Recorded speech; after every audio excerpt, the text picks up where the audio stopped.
cómo se va a hacer la logística, si yo voy a utilizar mis propias movilidades, voy a terciarizar, voy a contratar delivery, no sé, ¿no? Entonces, y contribuir a reducir los costos de ventas y transporte. Eso también es clave porque depende de la estrategia de distribución que yo voy a utilizar, puede afectar a reducir o a incrementar mis costos de venta, ¿no?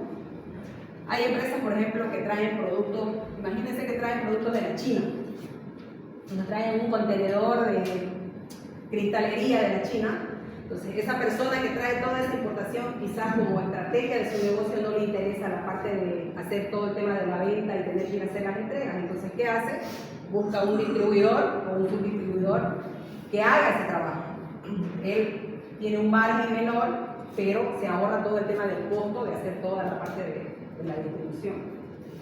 O por otro lado, digamos, tiene un margen más alto, pero sí quiere hacer el trabajo porque tiene otra estrategia que es construir marca, entonces sí le interesa ser él el dueño de la distribución de los canales y lo va a hacer. Por eso todo eso varía, depende cuál es la estrategia de mi producto, de mi marca o de mi empresa. Eso para que lo tengan claro ustedes en su trabajo cuando elijan la estrategia de los canales de distribución. ¿Cómo son los flujos de los canales de distribución? ¿Cómo afecta, digamos, el flujo de los canales de distribución?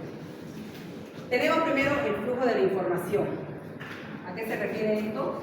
Dice, circula en dos direcciones, porque va del consumidor hacia el fabricante, donde van todo lo que son las necesidades, comportamientos, reacciones, y del fabricante o de los intermediarios, digamos, hacia el mercado o el consumidor.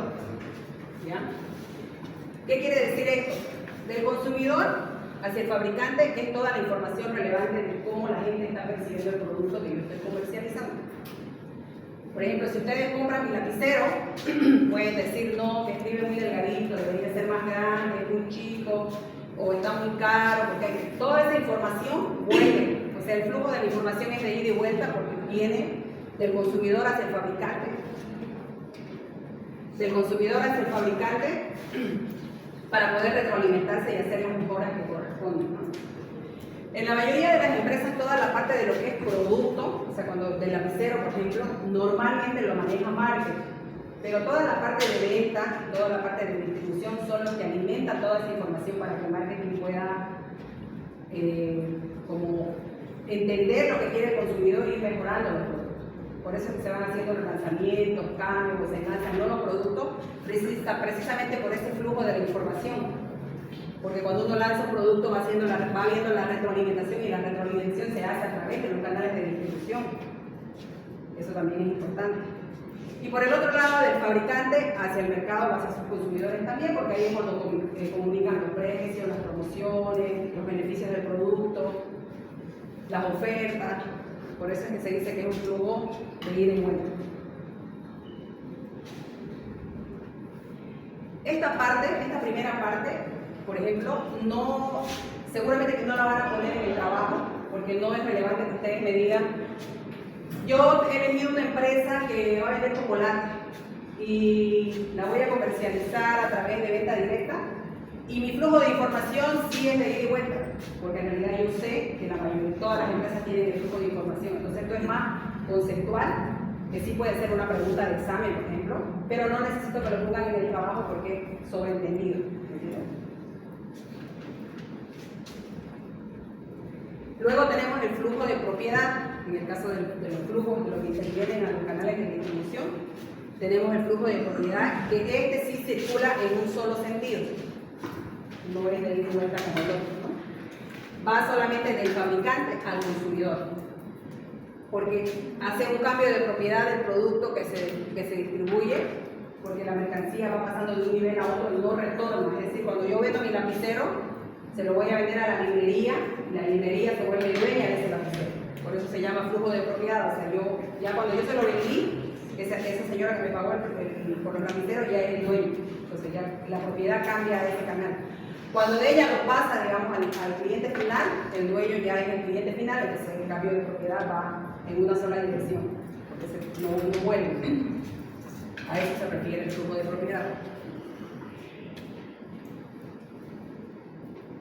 Luego tenemos también los flujos financieros, que son parte de lo que son los flujos de los canales de distribución.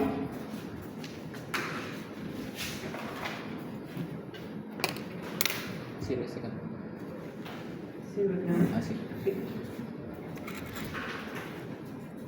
Entonces, el flujo de los canales de distribución de la parte financiera circula en el sentido contrario a los productos.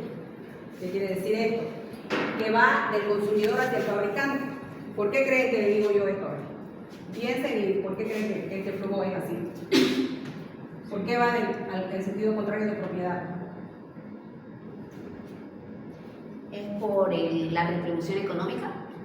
Exacto, porque estamos hablando de plata. Cuando yo hablo de propiedad estoy hablando del producto y la persona me lo paga y se hace dueña del producto y pasa. Pero cuando hablo de la parte financiera va en sentido opuesto, porque a medida que yo voy adquiriendo el producto, el dinero va ingresando hacia el sentido contrario, ¿no es cierto? Hacia el fabricante, de la librería del consumidor va a la librería, de la librería del fabricante a la reserva. Entonces a eso se refiere el flujo financiero. Este es como un mapa que nos va a permitir entender un poco más cómo funcionan los canales de distribución. Hay un flujo físico. El flujo físico Es, el de- funciona. es similar al flujo de propiedad, porque habla del producto terminado. Ese es del libro, ¿no? Sí. Yo les puse aquí los que son más relevantes, los que a ustedes les interesa conocer.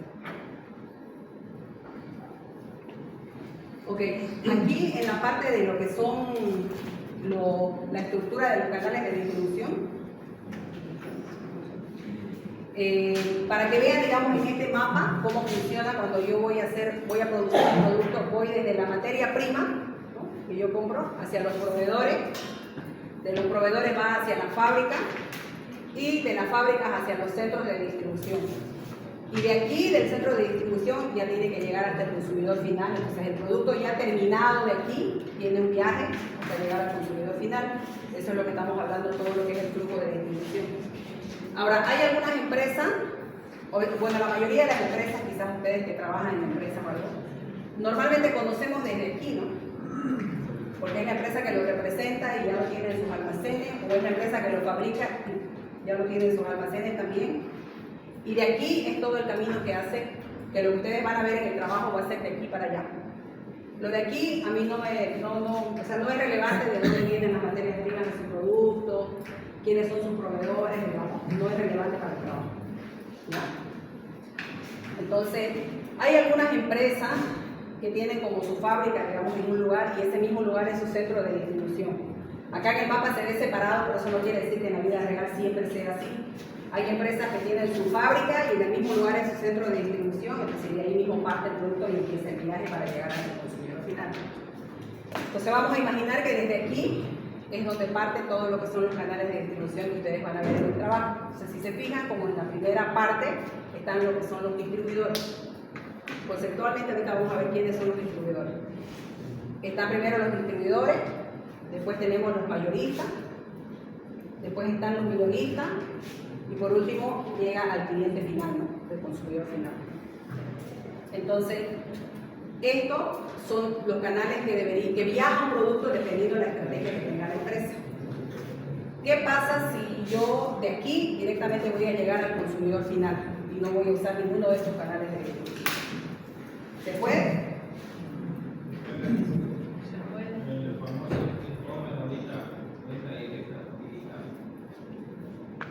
Exacto, se puede. De hecho, es parte de una de las estrategias que utilizan varias empresas o negocios que son más pequeños, ¿no? O hay empresas también que son grandes y que tienen varios modelos de distribución, no solamente uno. Pero sí se puede, pero sí también es parte de los canales de distribución. A ver, piensen en alguna empresa que podamos situarla aquí en el mapa. De distribuidor directo al cliente final. Una empresa y lo vamos a ubicar para ver qué canales utiliza. Britsi es la de la salsa. Britsi, creo que ellos tienen su fábrica y ahí mismo tienen su centro de distribución. Y de ahí, no estoy muy segura porque no conozco bien la empresa, pero estoy segura que ellos tienen distribuidores, tienen mayoristas y tienen minoristas. Y después llegan al cliente final. ¿Alguien conoce algo más de Britsi? Igual tiene toda la canal de distribución porque tiene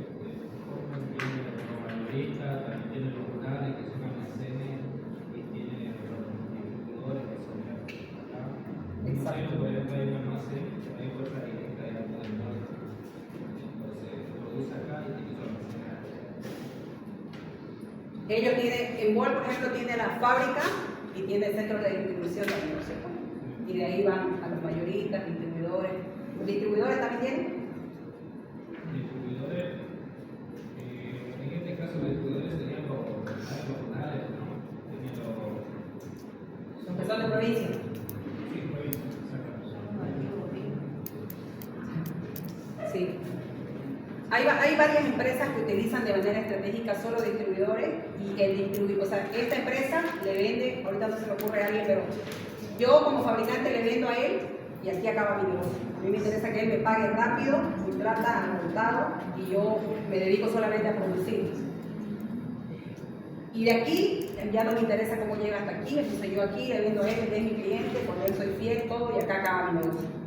Ese es un negocio, es una estrategia válida, porque depende, de repente yo quiero hacer un flujo rápido de dinero y no me interesa márgenes altos, ni tampoco posicionar ser dueño de una marca, entonces le vendo aquí. Y ya todo este trabajo para llegar al cliente final lo hace este distribuidor, ¿no? Él hace todo el trabajo, ya él tiene minoristas, mayoristas, qué sé yo. En Bolivia muchas empresas operan de esta manera con marcas internacionales. Por ejemplo, yo trabajé en Hansa Limitada y Hansa es una distribuidora comercial que tiene varias representaciones de marcas. Entonces ellos consiguen marcas que van a representar en Bolivia para ser distribuidores oficiales. Por ejemplo, en ese entonces creo que todavía tienen una marca de golosinas que es Yogueta, los caramelos Yogueta, los chupetes. Entonces la fábrica está en Colombia. Ellos contactaron a Colombia, ellos importan el producto, llega a su centro de distribución y Hansa es digamos que es el distribuidor y ellos hacen toda la logística para ir a los mayoristas, minoristas, clientes final. Y a la gente de Aldor, que son los dueños de Yogueta que están en Colombia, les interesa venderles a ellos y que ellos le paguen la operación, pero también obviamente hacen el seguimiento de marca para llegar al consumidor final porque es su marca. Entonces hay varios tipos de operaciones porque hay algunas empresas que inclusive podría ser el mismo caso de la golosina. Puede haber una empresa en Colombia igual que que le interesa vender su golosina pero no con su marca. Entonces yo puedo ser una empresa boliviana y decirle quiero que me hagan un caramelo que se llame caramelo bolita y lo voy a llevar a Bolivia. Entonces él te fabrica el caramelo y te lo trae o te lo vende y lo puedes comprar. Pero a él, como no le interesa, no es su marca, es tu marca, entonces a él no le interesa ya todo lo que vaya a pasar aquí. A él le interesa que el de aquí le compre y él se encarga de todo el trabajo de todo lo que es la distribución y el marketing de su producto, ¿no? Entonces eso varía, ¿por qué les estoy contando esta historia? Porque esta misma historia la van a contar ustedes en su trabajo. Porque tienen que explicarles cómo han decidido qué es su producto, qué hace, de dónde, ¿no? Yo quisiera preguntarle, ¿y el tema de servicio cómo sería? En el tema de servicio, o sea, obviamente como no son productos físicos, no hay un centro de distribución quizá, pero obviamente son las oficinas y dependiendo del tipo de servicio también ellos utilizan algunos canales de distribución. En la mayoría de los casos los servicios son venta directa, ¿no? Es como directamente de la empresa al cliente final. Una consulta, ¿los hipermaxis serían distribuidores según lo que nos va a indicarlo? No, los hipermaxis son minoristas. Ahorita les voy a explicar por qué, pero más o menos así en un resumen grande. Un distribuidor